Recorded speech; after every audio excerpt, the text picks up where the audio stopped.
Are you ready to take on your first home care client but unsure about the paperwork involved? I'm here to guide you through the essential documents needed for admitting patients into your home care agency. Navigating this process well is important for ensuring compliance and providing top-notch care. Whether you're just starting out or you're beginning to streamline your operations, understanding these documents is going to be really important. Let's make sure that your agency is set up for success from day one. When you receive that exciting call for your very first patient, the initial step is understanding the basic expectations of a start of care visit. This involves a comprehensive approach to assess and meet the client's needs effectively. It's about making a great first impression and setting a professional tone for the care that your agency will provide.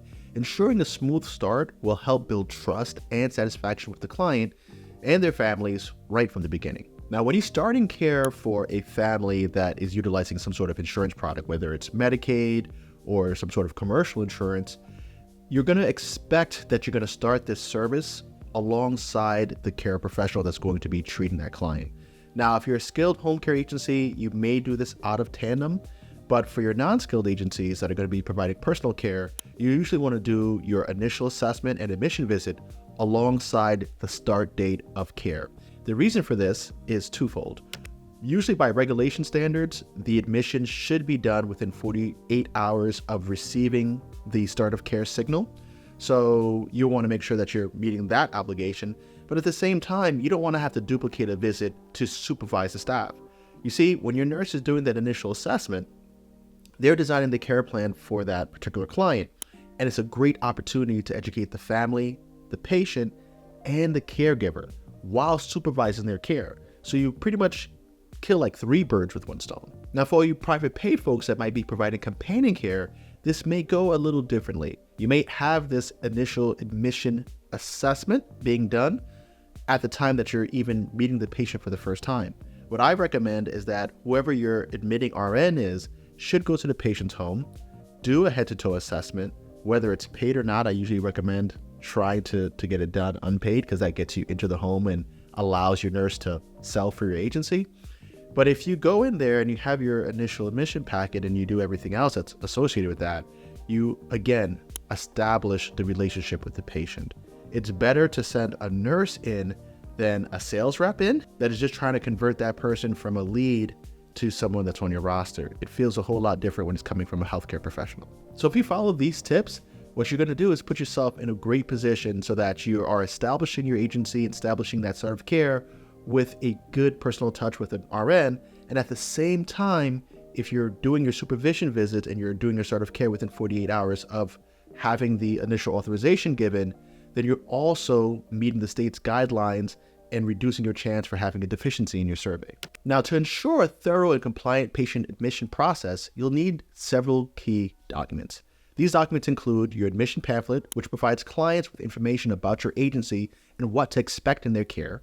The next document is going to be your consents. These are essential for legal compliance and also getting the sign-off for care permissions. Your assessment forms are going to be used to evaluate the client's health status and specific needs, while the in-home care plan outlines the tailored services that will be provided. Let's break this down into details. Your admission packet is going to be your initial client handbook. And that's what I like to refer to it as, because it's going to include everything that client needs to know about your agency, the sort of care that they're going to receive, how to make a complaint, their patient bill of rights, how do they go about dealing with their evacuation and their evacuation plan in the case of an emergency. All these details are kind of repeat and not really tailored to the patient. So you want to make sure that they get this packet that explains all the details of how care is going to be handled with your agency and what they could expect. At my agency, we have these spiral bound pamphlets, or sometimes they're not spiral bound, they're kind of like bound on the edge, depending on who we order them from.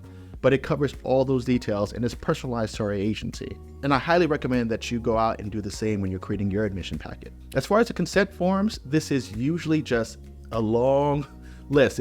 Just think about the times that you go to the hospital, that you've been to the doctor, and you're just signing off documents. And it's really you consenting to care, you allowing your patient information to be shared, assumption of benefits. It's a lot of details that are really required and that you need to have the patient sign off on to ensure that they're on the same page as you and understand what they're enrolling for.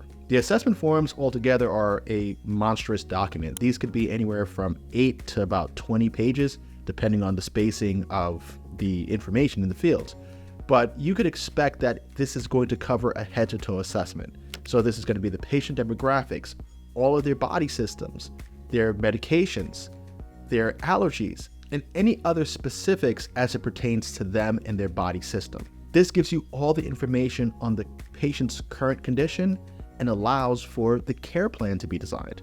The care plan itself is the care of plan that's going to be put in place and exercised by all people who are doing visits. This could be your personal care workers, your HHAs, this could be your nurses, your PTs, your PTAs. All of these people are going to be following a care plan. So after you do an assessment and you determine, hey, these are the needs of this particular patient, you can start to design the care plan, which will eventually be signed off and approved by a physician. So moving on to the next documents that you're going to need to have, you're going to need to have an emergency and disaster plan. And this is going to be a document that allows you to collect information for those unforeseen circumstances. Employee supervision forms are also going to be critical because these are the forms that you're going to use to evaluate the staff that are performing the visits. The seventh document you're going to need is progress notes. This is for ongoing documentation of the client's condition and care. Number 8 is medical order forms, and this is to record doctor's orders and ensure proper treatment. To go a little deeper into what each of these forms are going to be used for, let's talk about the emergency and disaster plan and the form that's associated with that.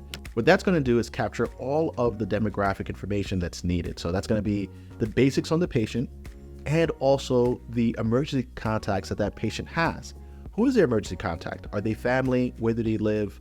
What's the best way of reaching them? Your nurse is also going to determine what is their care level. Are they a level 1, 2, or 3, which is going to indicate are they high need, meaning that if they're going to be evacuated, that they have to go to a hospital or skilled nursing facility. These are your patients that are on vents, that are on trachs, that need total care. They can't be independent. They might be on oxygen or a ventilator or any of those things. To level 3 clients, which are ambulatory and able to get around on their own, these are people that could evacuate themselves if they needed to. Your supervision forms are literally that. They're an evaluation sheet that allows you to observe and supervise the care that's being administered by your caregivers. So you're going to want all of your professionals to be supervised by somebody, and you're going to need to document that, especially if you're in a regulated state. In order to prove that there has been care administered other than like your EVV and your check-ins, you're going to need progress notes, and these progress notes are going to be collected usually per visit, explaining what has occurred on that particular shift or what has occurred on that visit. So you're going to want a well-designed progress form that allows the people on your team to capture these notes in a professional way. And when it comes to the medical orders, you have to remember what is the flow. Your nurse is going to do the assessment. From that assessment, they're going to do an in-home care plan, and they're going to draft the medical orders. These medical orders then get sent to a physician that is caring for that patient to sign off on the care plan that has been designed. That physician may redesign it, or they typically just sign off whatever the nurses provide, to be honest. But this is expected. You need to have a medical order for care, either ahead of admission or as a result of this initial assessment. Now, there is a standard form that's called the HCFA 485, or the 485 form. If you just Google that, you'll get a PDF that you could use. However, you're going to see that those fields are super tiny. So oftentimes a lot of softwares and a lot of agencies kind of design their own medical order form. It doesn't have to be on the HCFA 485. What we've done in our company is that we've modified the HCFA 485 to allow for more space, more fields with secondary pages and so on. But you could use the 485s in your software. You could find another medical order form. Either way, you're going to need this form because you're going to need to have sign-offs on care. Do me a favor, if you're enjoying this video and you're learning a lot from us, please subscribe to the channel and also make sure that you like these videos. On this channel, we try to ensure your success, and we want you to do the best that you possibly can. In today's digital age, having these documents in digital format or even integrated into a complete software solution like On-Time ITS can significantly streamline your operations. This not only reduces the paperwork, but also helps you with accessibility and the accuracy of information. For years, my agency was using paper charts, and it's a problem because they get damaged, they get lost. Oftentimes, your nurses don't like to fill them out because They have to go to the patient's home, fill out these forms, complete them at home, then drive back into the office to drop them off.